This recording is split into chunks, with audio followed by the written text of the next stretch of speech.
ननद को माँ की याद आती तो क्या बहू को माँ की याद नहीं आती। बस बहुत हुआ, बहुत दिन संभाला मैंने आपके बच्चों को और घर की जिम्मेदारी को। शायद आपको याद भी नहीं होगा कि मुझे मायके गए हुए 2 साल हो गए हैं। वो तो भला हो इस फ़ोन का कि अब इसमें वीडियो कॉल होता है तो माँ का चेहरा देख लेती हूँ, पर माँ की आंखों में जो दर्द है वो भी मुझे दिख जाता है। आपको तो एहसास भी नहीं होता कि मुझे भी माँ की याद आती होगी। हाँ, आपको क्या एहसास होगा, आप अपनी माँ के साथ जो रहते हैं। हर साल छुट्टियों में आपकी बहन आ जाती हैं, आपको तो परिवार आपको मिल जाता है, पर मेरा क्या। इतना कहते हुए नेहा की आंखें भर आई। नेहा का पति मानो बोला, मैंने तुम्हें कब मना किया है मायके जाने से, पर घर की ऐसी परिस्थिति हो जाती है कि मैं कुछ कर ही नहीं पाता हूँ।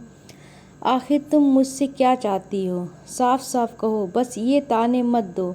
नेहा बोली, 13 तारीख से बच्चों की छुट्टी है, मैं इस बार माँ के पास जाऊंगी।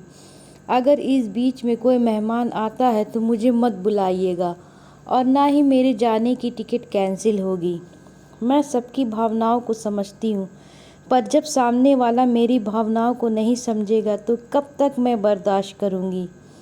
अरे, अपनी इच्छाओं को तो मैंने कब का चूल्हे में डाल दिया, पर अपनी बूढ़ी माँ की उम्मीदों को मैं टूटने नहीं देना चाहती। इतना कहकर नेहा कमरे में चली गई। रात में सब खाना खा रहे थे। नेहा की सास विमला जी बेटे से बोली, क्या बात है, तुम्हारा चेहरा क्यों उतरा हुआ है। देख रही हूँ दफ्तर से जब से आए हो चुपचाप हो। बहू, कहीं तुमने तो कुछ मानो से नहीं कहा, क्योंकि सुबह दफ्तर जाने वक्त भी तुम दोनों में शायद बहस हो रही थी। नेहा बोली, मम्मी जी, बहस करके आखिरी क्या हासिल कर लूँगी, होता वही है जो आप लोग चाहते हैं। हाँ, आपका बेटा नाराज़ नहीं है, हो सकता है थोड़ा उदास होंगे। विमला जी बोली, और मेरा बेटा उदास क्यों होगा। नेहा मानो की तरफ देखें और बोली, मम्मी जी, हर साल दीदी छुट्टियों में आती हैं, क्या एक बार मैं नहीं जा सकती। क्या गर्मियों की छुट्टी बस ननद के लिए होती है, हम बहुओं के लिए नहीं होती। विमला जी बोली, मानो तुम कुछ कहते क्यों नहीं बहू से।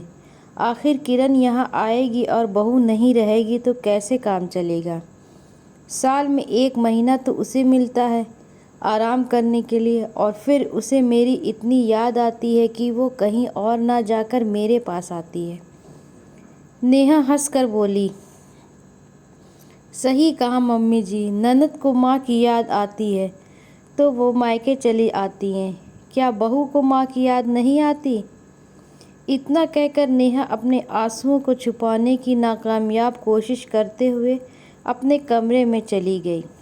मानव बोला, माँ सही तो कह रही है, किरण हर साल यहाँ आती है, इसे 2 साल से अपने मायके जाने का मौका नहीं मिला। ऊपर से उसकी माँ की तबीयत भी ठीक नहीं रहती है, और किरण जब आ रही है तो आने दीजिए, हम लोग तो यहाँ हैं। क्या नेहा जब नहीं थी तब क्या किरण मायके नहीं आती थी। विमला जी बोली, हाँ वो तो है, पर तब की बात अलग थी। मानो बोला, क्या बात अलग थी। जब आती थी तो आप दोनों मिलकर घर संभालती थी।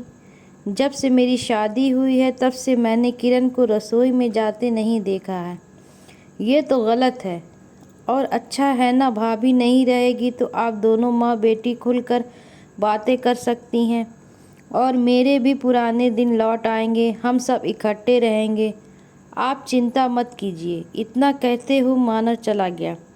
नेहा के जाते ही मानव बोला, माँ, उसे 1 हफ्ते बाद अपने मायके जाना है। आप हर रोज़ से कुछ न कुछ काम दे रही हैं, ऐसा ना हो कि वहाँ जाकर वो बीमार पड़ जाए। विमला जी बोली, किसने कहा था ऐसी छुई मुई पत्नी लाने के लिए। सर्दी गर्मी आती नहीं कि तुम्हारी पत्नी के नखरे शुरू हो जाते हैं। मानव बोला, माँ जानती हैं वो काम करने से कभी पीछे नहीं हटती, परंतु अगर तबीयत खराब हो जाएगी तब तो ना तो आपकी बेटी की आप भगत हो पाएगी और ना ही वो मायके जा पाएगी। याद रखिए, उसने ठान लिया है कि वो मायके जाएगी, इसका मतलब वो जाएगी। पीछे से सब कुछ आपको ना करना पड़ जाए, इसलिए कह रहा हूँ। इतना कहकर वो चला गया। दूसरे दिन नेहा का बदन गर्म था तो वो लेटी हुई थी। मानव बोला, ये सब थकान की वजह से हो रही है। नेहा बोली, और आप? मानव बोला, अब मैं माँ को क्या समझाऊं? 1 हफ्ते बाद तुम्हें जाना है और 2 हफ्ते बाद किरण को आना है। समझ में नहीं आता आखिर घर में क्या चल रहा है। जैसे ही किरण को खबर मिली कि नेहा की तबीयत ठीक नहीं है, वो विमला जी से बोली, मेरे आने की खबर सुनते ही भाभी हर बार सर पकड़कर बैठ जाती हैं। वहाँ आकर मुझे सब कुछ करना पड़े, फिर क्या फ़ायदा मायका आने का। इससे अच्छी तो मैं यहीं हूँ। अब जब तक भाभी की तबीयत ठीक नहीं होगी मैं नहीं आऊँगी। नेहा काम वाली के साथ मिलकर पूरे घर की साफ सफाई की। काम करते करते वो बहुत थक गई। काम वाली बोली, भाभी जी आपने कहा था सफाई के बाद आपको नमकीन, मठरी और मिक्सचर बहुत कुछ बनाना है। अरे इतना मेहनत जो करोगी बाज़ार से क्यों नहीं मंगवा लेती हैं?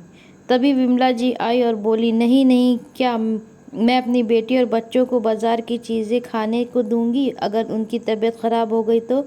और ये क्या बहू, काम वाली की मदद से तुम सफाई कर रही हो फिर भी थक गई? बताओ भला, अपने मायके जाकर क्या ही अपनी माँ को सुख दोगी? मैं तो कहती हूँ अगली बार चले जाना, इस बार यहीं रुक जाओ। नेहा चीखते हुए बोली, मम्मी जी आप चिंता मत कीजिए, मैं ठीक हो जाऊंगी। आपको या आपकी बेटी को कोई काम नहीं करना पड़ेगा। अब मुझे जल्दी जल्दी काम ख़त्म करने दीजिए, थोड़ी देर बाद आपके पोते को लाने का समय हो जाएगा और मुझे खाना भी बनाना है। पर याद रखिए इस बार तो मैं मायके जाकर ही रहूँगी। इतना कहकर नेहा फटाफट अपना काम ख़त्म करने लगी। बेटी के आने से पहले विमला जी ना जाने नेहा से क्या क्या काम करवाना चाहती थी। अगले दिन विमला जी ने कहा, बहू किसी को बुलाकर बाथरूम वगैरह भी साफ़ करवा दो, बच्चे आएंगे तो गंदगी होगी। फिर बेटी से मैं बाथरूम साफ़ करवाऊंगी, ये तो अच्छा नहीं लगता। नेहा हंसकर बोली, क्यों मम्मी जी, जब से घर में बेटी और बहू दोनों का है तो बहू बाथरूम साफ़ कर सकती है तो बेटी क्यों नहीं? क्या दीदी स्नान करने के बाद अपने घर का बाथरूम साफ़ नहीं करती होंगी? विमला जी बोली, बहू तुम्हें नहीं लगता तुम कुछ ज़्यादा ही कह रही हो? करना है तो करो वरना किसी और को बुलाकर करवा दो। नेहा के जाते ही मानव बोला, माँ उसे 1 हफ्ते बाद अपने मायके जाना है। आप हर रोज़ से कुछ न कुछ काम दे रही हैं, ऐसा ना हो कि वो वहाँ जाकर बीमार पड़ जाए। विमला जी बोली, किसने कहा था ऐसी छुई मुई पत्नी लाने के लिए? सर्दी गर्मी आती नहीं कि तुम्हारी पत्नी के नखरे शुरू हो जाते हैं। मानव ने नेहा को डॉक्टर से दिखाया। डॉक्टर ने कहा थकान की वजह से हो गया, 1 दिन आराम करेगी तो ठीक हो जाएगी। और वैसा ही हुआ, 2 दिन में नेहा ठीक हो गई। पर ये 2 दिन विमला जी को काम करना पड़ा, तब उन्हें नेहा की अहमियत का पता चला। 2 दिन बाद विमला जी रसोई में जा रही थी। नेहा बोली, मम्मी जी ठहर जाइए, मैं दवाई ले लेती हूँ, फिर रसोई का काम निपटा लूँगी। विमला जी ने राहत की सांस ली। नेहा ने दवाई ली और फिर वैसे ही घर का काम करने लगी। जैसे जैसे दिन बीत रहे थे नेहा की तबीयत फिर बिगड़ती जा रही थी। अगली सुबह विमला जी रसोई में आई और बोली, बहू फ्रिज में मलाई बहुत इकट्ठी हो गई है, घी निकाल दो। किरण को हलवा बहुत पसंद है, आएगी तो उसके लिए हलवा बना दूंगी।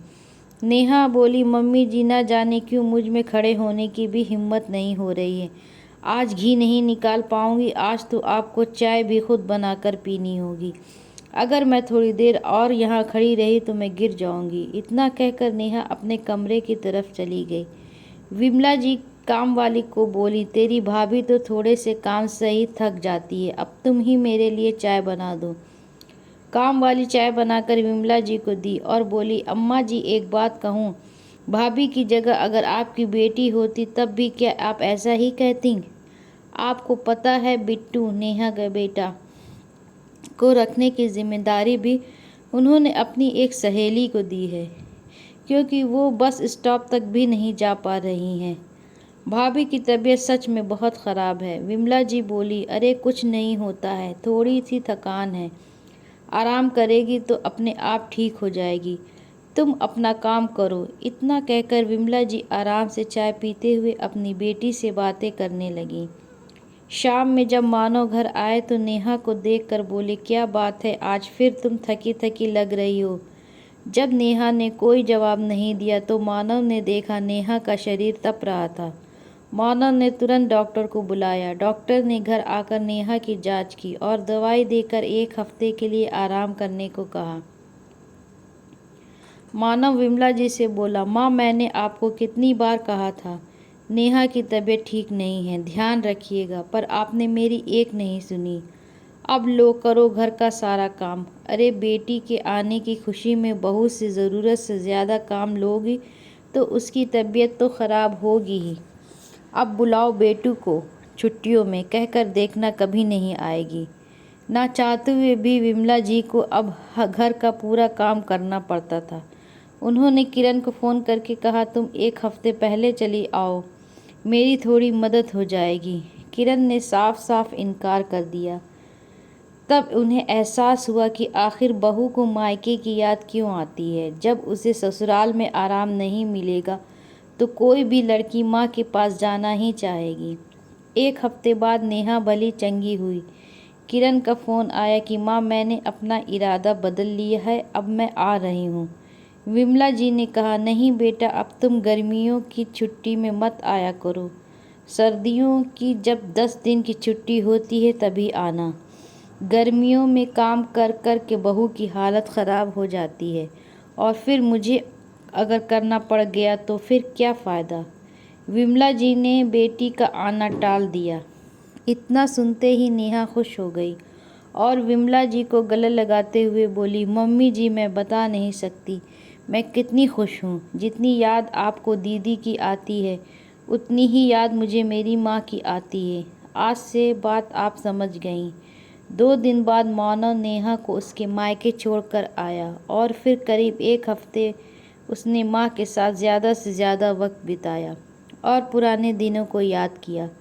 जब घर के काम दोनों मिलकर कर रहे थे तब उन्हें एहसास हो रहा था कि नेहा पूरा दिन हर किसी की इच्छाओं को कैसे पूरा करती है, तो उसे भी छुट्टी मिलने का अधिकार तो बनता है।